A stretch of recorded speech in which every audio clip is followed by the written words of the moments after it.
लोकतंत्र के ऊपर किस प्रकार का खतरा मंडरा रहा है, किस प्रकार से कांग्रेस पार्टी के बैंक खातों के ऊपर हमला हुआ और ये कोशिश करी जा रही है कि फाइनेंशियली कांग्रेस पार्टी को पंगु बना दिया जाए।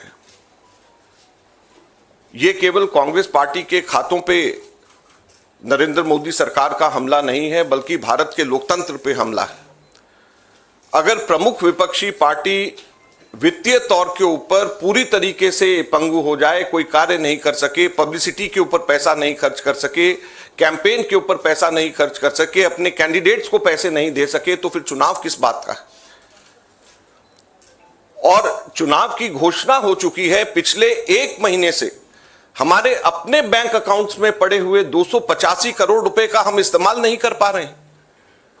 हम लोगों को पब्लिसिटी के लिए अखबारों के अंदर स्लॉट्स बुक करने, हम लोगों को पब्लिसिटी के लिए इलेक्ट्रॉनिक मीडिया के अंदर स्लॉट्स बुक करने, हमको सोशल मीडिया के अंदर इस्तेमाल करना है, हमको पोस्टर छपवाने, हमको पैम्फलेट छपवाने।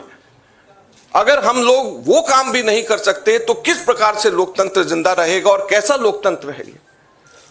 मैंने पिछले सप्ताह आप सब लोगों के सम्मुख मोतीलाल वोरा जी के समय 2017-18 के एक केस को लेकर के इनकम टैक्स डिपार्टमेंट ने 2017-18 के बेसिस के ऊपर 7 साल बाद में जाकर के हमारे बैंक के खाते अब जाकर के फ्रीज करे हैं, उसकी जानकारी दी। मैंने कहा कि ये 7 साल पुराने कैसे फ्रीज किए जा सकते हैं और टाइमिंग इसका कैसा है। लेकिन मुझे अभी बहुत दुख के साथ कहना पड़ रहा है कि पिछले हफ्ते ये नोटिस हम लोगों के पास में आया है, इसकी कॉपी आप सब लोगों को मिल गई है, आप सब लोगों के आ गई है। आप जरा देखिए, ये सीताराम केसरी जी के जमाने का नोटिस हमें पिछले हफ्ते आया। आप सोचिए, सीताराम केसरी जी के जमाने का 1994-95 की असेसमेंट ईयर का नोटिस अब हमारे पास में आया और इसको लेकर के भी आगे आने वाले समय के अंदर फिर से बैंक को फ्रीज करने का और डिमांड लगाने की ये कवायद शुरू होगी। तो ये कौन सा लोकतंत्र है? अगर इसी रफ्तार से जाएंगे तो महात्मा गांधी के समय पे जमनालाल बजाज जब ट्रेजरर हुआ करते थे, उस टाइम पे भी कोई चीज निकाल करके अब इस वक्त इस चुनाव से पहले हमारे अकाउंट्स को फ्रीज किया जाएगा।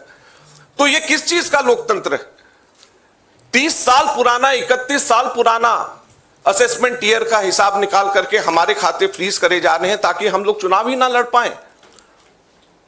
हम लोगों के पास में मुख्यतः 3 बातें हैं कहने की।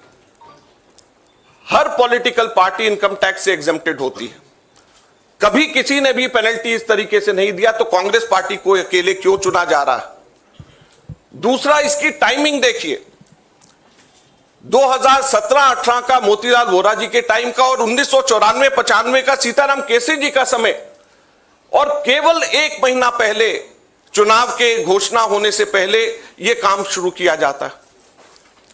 और तीसरा, क्वांटम ऑफ पनिशमेंट देखिए कि कितना बड़ा पनिशमेंट। क्या हमारे सिर्फ 0.07% पूरा 199 करोड़ का कैश में हमारे अपने एमपीज ने अपनी तनख्वाह दी, उसकी वजह से 0.07% की अनियमितता की वजह से 106% की पेनल्टी हमारे ऊपर लगाई गई, 106% की।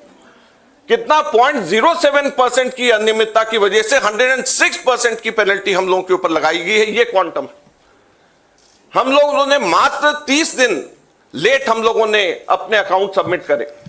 ये इनकम टैक्स एक्ट मेरे पास में है, इसका सेक्शन 234F ये कहता है कि सिर्फ 10,000 रुपए की मैक्सिमम पेनल्टी ली जा सकती है अगर कोई व्यक्ति लेट अपना, कोई भी ऑर्गेनाइजेशन या व्यक्ति कोई भी लेट अपना इनकम टैक्स सबमिट करे, केवल 10,000 रुपए। और हमारे ऊपर 210 करोड़ रुपए का 210.25 करोड़ का 210.25 करोड़ का लियन मार्क कर दिया गया। 10,000 की सिर्फ पेनल्टी, सिर्फ 0.07% का हमारा टोटल अकाउंट में से कैश के अंदर लिया गया। ये कहां का न्याय? 115 करोड़ रुपए फोर्सफुली हमारे बैंक अकाउंट से इनकम टैक्स ऑफिसर्स ने बैंक मैनेजर्स के पास में जाकर के सरकार को ट्रांसफर करा दिया गया। वो अब हमारे पास में नहीं है। 115 करोड़ रुपया बैंक मैनेजर्स को जाकर के एक तरीके से डरा करके धमका करके इनकम टैक्स ऑफिसर्स ने हमारे अकाउंट से इनकम टैक्स डिपार्टमेंट और सरकार को वापस ट्रांसफर करा दिया। मैंने बताया जैसे पिछले 5 हफ्ते से 1 महीने से भी ज्यादा हम अपने पैसे जो हमारे वर्कर्स ने इकट्ठे करे हैं वो हम इसका उसका इस्तेमाल नहीं कर पा रहे हैं। ये कहां की डेमोक्रेसी है, ये कहां का लोकतंत्र रह गया। तो इसलिए हम आपसे कहना चाहते हैं, ये केवल हम लोग तो अपनी लड़ाई लड़ेंगे, लेकिन ये आप लोगों की भी लड़ाई, मीडिया की भी लड़ाई है, देश की जनता की लड़ाई है। अगर आप इसके अंदर हमारे को समर्थन नहीं करेंगे तो लोकतंत्र जिंदा नहीं रहेगा, ना आप रहेंगे ना हम रहेंगे। धन्यवाद।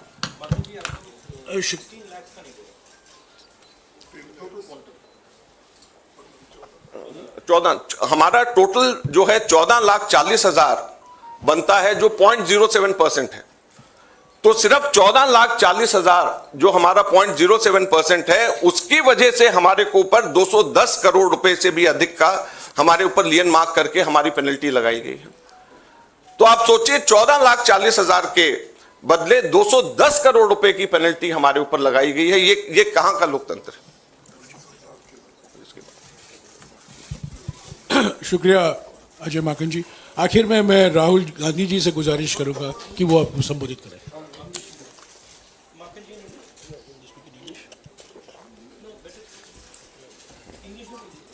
ये डिटेल्स आपको अंग्रेजी में अभी अजय माकन जी देंगे। Friends, there has been an assault on Indian democracy. Our accounts have been frozen since last more than 1 month. Since last around 5 weeks or so, we have been unable to utilize our own funds in the bank. You'll be surprised to know that a case, income tax case pertaining to 2017-18, which is 7 years back, on that basis, income tax has served us notice for 210 crores 25 lakh rupees. That amount of lien was marked against the Congress party in all our accounts. And effectively we are unable to utilize our 285 crore rupees, our own money which is lying in the bank. The most important thing is the timing and the exemptions which all the political parties enjoy. When all political parties enjoy income tax exemption, then why is it being slapped on the Congress party? Never it has happened in the past that the BJP had to pay any kind of penalty, any kind of income tax. Then why is it that the Congress party being singled out? The timing is such that 7 years old case, it seemed that the BJP was waiting for the elections to come, and just 1 month before the elections were to be announced, they froze our accounts. So imagine how can it be a level playing field? We don't have money to give to our candidates. We don't have money to publish our pamphlets. We don't have money to organize our public meetings. We don't have money to book advertisements in the social media or in the newspapers. So how are we going to fight the elections, or how is democracy still alive in the country where the principal opposition party is unable to spend even a single penny in the elections? And it is not only this, the government has not stopped only on this 2017-18 notice. We have been slapped with another notice last week, and it pertains to 1994-95 during Sitaram Kesri when he was the treasurer. So imagine we are being slapped with a notice, income tax notice, 30 years back, pertaining to account 30 years back. And just at the eve of election, so that we are unable, our accounts are crippled and we are unable to use our own money for the elections. So please, this is the time when it is not only fight for the Congress party, our own fight alone, it is, we have to all fight together to save democracy. The Income Tax Act, section 234F, allows maximum penalty of rupees 10,000 for late submission of income tax returns. Maximum penalty of 10,000 rupees. But on the contrary, Congress party has been slapped a penalty of 210 crore rupees against a violation of just 14,40,000 which we deposited in cash and 30 days delay. So the quantum of punishment is totally unmatched with a trivial small kind of mistake, you may say, or small kind of thing which has been done in 7 years back, which can easily be condoned. Thank you very much.